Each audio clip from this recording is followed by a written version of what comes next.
দেখবে এটা কিন্তু একটা বড় দিক রয়েছে যে যে কোনো মেগাস্টার যে কোনো সুপারস্টার তারা যদি ইন্ডাস্ট্রি হিট দিতে চায় তাহলে কিন্তু তারা একটা জিনিসে ফোকাস করে, এই ডিরেক্টর, এই কম্বো মানে এই প্রডিউসার এবং এই সুপারস্টার, এই কম্বোটা বারবার যখন বক্স অফিসে ফিরে আসে তখনই কিন্তু হিটের পর হিট, হিটের পর হিট, হিটের পর হিট ডেলিভার করতে থাকে। না রাদার টিম চেঞ্জ করতে করতে তারা যায় যাতে হিট প্রচুর পাওয়া যায়। তো এটা তুমি মানে বিভিন্ন জায়গায় দেখে নিতে পারো, এটা প্রচুর জায়গায় হয়েছে যে এই কম্বোটা মানে ধরো এরকম একটা কম্বো যে ধরো শাহরুখ অ্যাটলি কম্বো, এই কম্বোটা আসা মানেই হচ্ছে হিট, এরকম একটা ব্যাপার আমি ধরে নিলাম, ঠিক আছে? এরকম একটা বা সুকুমার আর আল্লু অর্জুনের কম্বো, এই কম্বোটা আসা মানেই হিট। তো এই যে জিনিসটা এটাই মানে এটাই অব্যাহত আছে, বড় বড় সুপারস্টাররাও এই ফর্ম্যাটেই ফলো করেন। কিন্তু ওই যে বলি রুল ভাঙলে তবেই তুমি সুপারস্টার হতে পারবে, আর সেটাই শাকিব খান। তো শাকিব খান কিন্তু এই রুলটা ভেঙে দিয়েছেন এবং ভেঙে বিভিন্ন টিমের সাথে বিভিন্নভাবে ইন্ডাস্ট্রি হিট দিয়েছেন। তাই সত্যিই ওনাকে বলতে হয় যে উনি বক্স অফিসের বাবা, এটা বলতেই হবে, কিছু করার নেই। উনি বক্স অফিসটাকে নিজের দখলে রেখেছেন, গিলে খেয়েছেন, এটা কিছু করার নেই, এটা বলতে হবে। এটা মানে কোনো অস্বীকার করার জায়গা নেই। যে যেরকমভাবেই হোক, তুমি ওই যে বললাম, তুমি অস্বীকার করতে পারো না, তুমি হয়তো পছন্দ না করতে পারো, কিন্তু you can't ignore the stardom of megastar Shakib Khan. তো যাই হোক, আমি একটা দারুণ পোস্ট পড়লাম সিনেবাজের পক্ষ থেকে, সেটা আমি পড়ছি, হ্যাঁ, মানে এই জিনিসটাকে নিয়ে তারা লিখেছে, আমি ওখানে পড়ছি।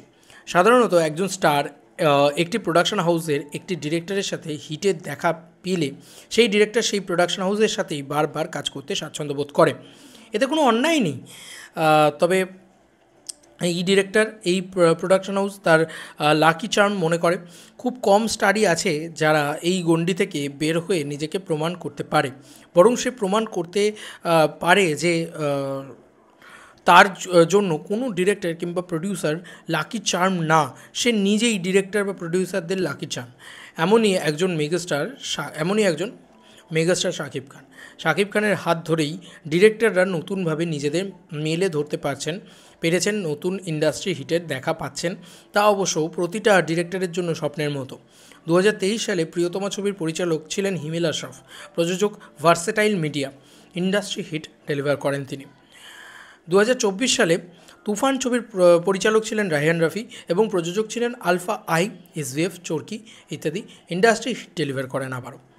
2025 সালে বরবাদ ছবির পরিচালক মেহেদী হাসান হৃদয় এবং প্রযোজক রিয়েল এনার্জি প্রোডাকশন হাউস, আবার ইন্ডাস্ট্রি হিট লোডিং।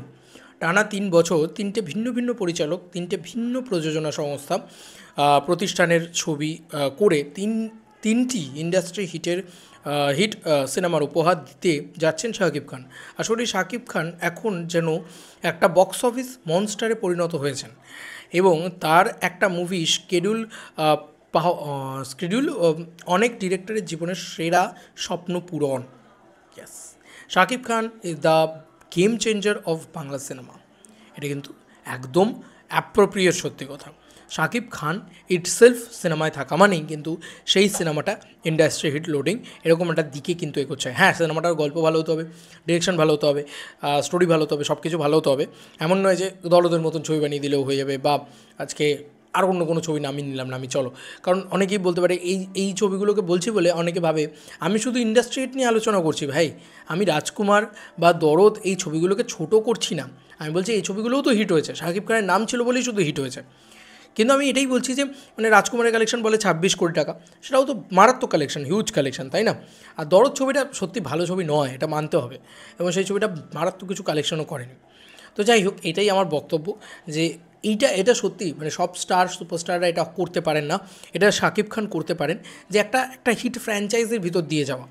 যে আজকে সিদ্ধার্থ আনন্দ কিন্তু শাহরুখ খানের ছবিটা ডিরেক্ট করছে, এই জানে যে সিদ্ধার্থ আনন্দ শাহরুখ খানের সাথে আসা মানে অলরেডি হিট, কারণ সে পাঠান ডেলিভার করেছে।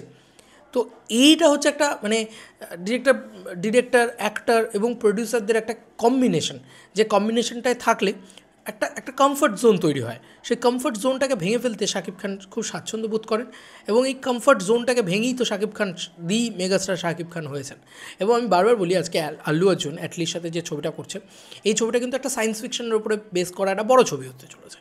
তো এরকম একটা পরিস্থিতিতে দাঁড়িয়ে ও তো একটা পুষ্পার মতন ছবি বানাতে পারতো, তো আমি বারবার বলি যে এইখানে আমি কালকে বলছিলাম না যে দেবদা নিজেকে ব্রেক করছেন বারবার, আল্লু অর্জুন নিজেকে ব্রেক করছেন বারবার, সিমিলারলি শাকিব খানও নিজেকে ব্রেক করছেন বারবার, তবেই এরা বড় বড় সুপারস্টার, তবেই এরা বড় জায়গায় রয়েছে, তা নাহলে এরা কোনোদিন বড় জায়গায় থাকতে পারতো না। তো ব্রেক করার একটা জায়গা কিন্তু কোথাও গিয়ে তৈরি করতে হবে। শাহরুখ খানও কিন্তু তাই, শাহরুখ খানও চাইলে কিন্তু একটা জওয়ানের পরে জওয়ান 2 বানিয়ে দিতে পারতো, সে আর আরেকটা অ্যাটলির সাথে ছবি করে নিতে পারতো, করেনি কিন্তু। তো এই হচ্ছে ব্যাপার, আমার এটাই বক্তব্য যে শাকিব খান কিন্তু সব খুব কম সুপারস্টারই হয়, তার ভিতরে শাকিব খান একজন যিনি কিন্তু রীতিমতো, বারবার বলছি নীতিমতো, মানে একজন একজন মানে সুদক্ষ মেগাস্টার যাকে বলা যেতে পারে, যে নিজে যে কোনো সিনেমার জন্য লাকি চার্ম, যে নিজে ইন্ডাস্ট্রি হিটের মাস্টার, প্রতি বছর সে একটা করে ইন্ডাস্ট্রি হিট তো দেবেই, এটা তার দিক। এবং আমার মনে হয় এবারে সে 2টো ইন্ডাস্ট্রি হিট দিতে চলেছে একই বছরে। মানে একটা হচ্ছে বরবাদ, একটা হচ্ছে তাণ্ডব। তোমাদের আর কি মতামত ভিডিওটাকে নিয়ে জানিও কমেন্ট সেকশনে। চলো বন্ধুরা, নতুন কোনো ভিডিওতে দেখা হবে, বাই।